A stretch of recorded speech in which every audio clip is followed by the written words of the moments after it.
Bonjour, c'est l'artiste pour Brut. Bon, mon père a toujours été un repère pour moi, même s'il n'a pas forcément été à l'école, il n'a pas forcément eu les chances que j'ai pu avoir, qu'il a pu me donner, lui. Donc, je le prends toujours comme un exemple parce que cette humilité que je pourrais avoir, par exemple, elle vient de mon père. Je l'ai toujours vu baisser la tête et je lui disais pourquoi tu baisses la tête? Parce que moi je suis un peu plus révolutionnaire, un peu plus Che Guevara dans ma tête. Je lui disais pourquoi tu baisses la tête? Il me dit parce que quand t'as pas été à l'école, tu t'as pas trop le droit de parler. Et là, ça me rendait fou en fait d'entendre ces choses-là. Et il m'a donné cette force.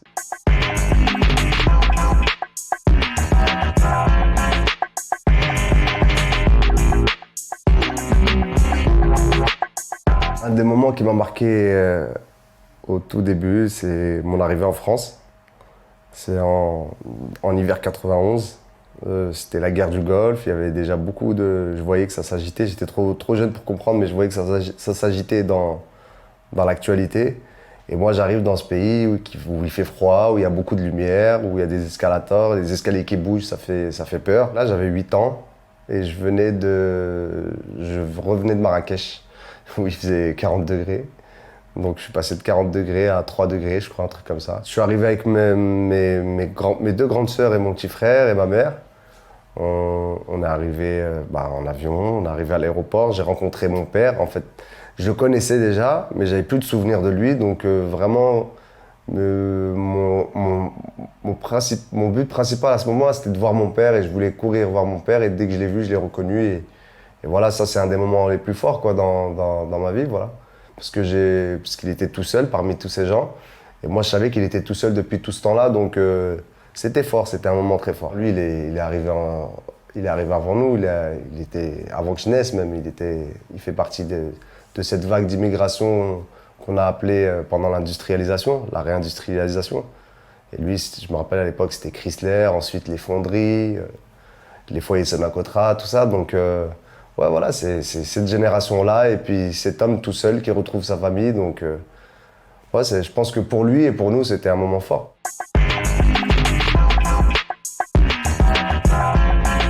Je suis allé à Montfermeil dans un poste que personne ne voulait. Je me rappelle, j'ai fait un entretien très très simple, très rapide, parce que c'était un poste d'éducateur spécialisé en musique, assisté par ordinateur, de la MAO à l'époque. C'était en 2007, 2008, donc on sortait des émeutes, des premières émeutes de 2005. Personne n'en voulait de ce poste et pourtant il y avait des financements, il y avait l'Europe qui avait mis la main à la poche pour financer quelques projets de jeunes. Donc moi j'ai tout de suite accepté parce que au contraire c'est dans ces coins-là, dans ces coins reculés où à l'époque il n'y avait pas forcément beaucoup de transport, où c'était pas vraiment bien desservi, c'était des cités un peu isolées, vraiment vraiment. Il y a une partie très riche de la ville où c'est des beaux pavillons et vraiment une partie très très pauvre où c'est concentré, où il y a beaucoup de problématiques concentrées les unes sur les autres. Moi au contraire, c'est dans ces endroits-là pour moi c'est des viviers d'artistes, c'est des viviers de sportifs, justement parce qu'on exprime beaucoup de frustration, beaucoup de rage avec son corps, avec ses mots, avec ses punchlines.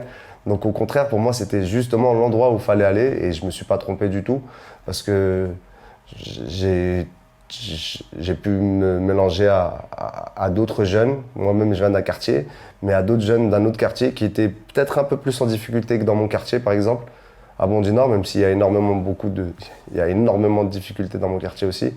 Donc, ils m'ont donné ce truc-là de solidarité, d'aller vers les autres, de créer ensemble. Et ça, je l'ai appris à m'enfermer, vraiment. Donc, ça reste. Pour moi, j'espère avoir apporté quelque chose aux jeunes, mais en tout cas, moi, ils m'ont apporté énormément à ce moment-là. Et on n'écoute pas assez les acteurs sociaux, c'est dommage. Quand une action elle est menée vraiment avec les moyens derrière tout ça, je pense que ça donne des résultats, ça donne du résultat, pas tout de suite, pas à court terme, mais à moyen et à long terme, ça donne des résultats. Parce qu'on crée des vocations, moi-même j'en suis la preuve. Il faut jamais, c'est l'erreur qu'on fera en France, c'est justement de sucrer les budgets de culture, de sucrer les budgets de jeunesse et tout ça. Et les budgets d'éducation. Pour moi, c'est une solution et c'est une solution qui fonctionne.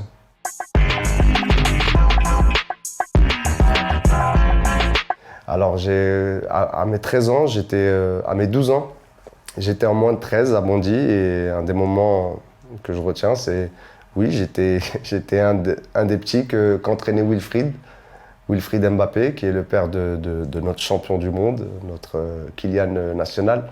Donc, c'est une grande fierté parce que c'est un grand monsieur, vraiment, au-delà de, enfin pas au-delà, mais mis à part le succès qu'a pu avoir son fils et ses fils, parce que c'est vraiment quelqu'un qui connaît son sujet et en même temps, voilà, un acteur social, quelqu'un qui connaît son sujet, mais pas que la technique du foot, qui sait aussi dire à un gamin, moi par exemple dans mon cas, c'est très simple, j'ai une anecdote là-dessus, j'arrive à la fin des détections, il n'y a plus de place dans le club, et il dit à mon père, je ne vais pas pouvoir lui faire de licence là tout de suite, je vais prendre des risques, mais je vais le garder parce que j'ai pas envie qu'il traîne dans la rue. Donc pour moi que son fils réussisse derrière, c'est tout à fait normal, c'est tout à fait normal. C'est donc ouais, je retiens ça, je dis que ça marche. Je dis qu'à partir du moment où un acteur social est concerné, qu'il fait son travail avec passion et qu'il remonte les infos, je pense que ça peut donner que des résultats positifs. J'arrive pas à comprendre qu'on baisse les bras en fait. Voilà. Parce qu'il y a des vrais exemples. Tout le monde ne peut pas être Kylian Mbappé demain, mais ça peut donner de l'artiste. Parce que j'ai pas réussi dans le foot, mais peut-être qu'il m'a aidé, j'ai réussi. Peut-être que cette partie-là, cette anecdote-là, dans la trajectoire de Youssef Agdim qui devient l'artiste, c'est peut-être essentiel.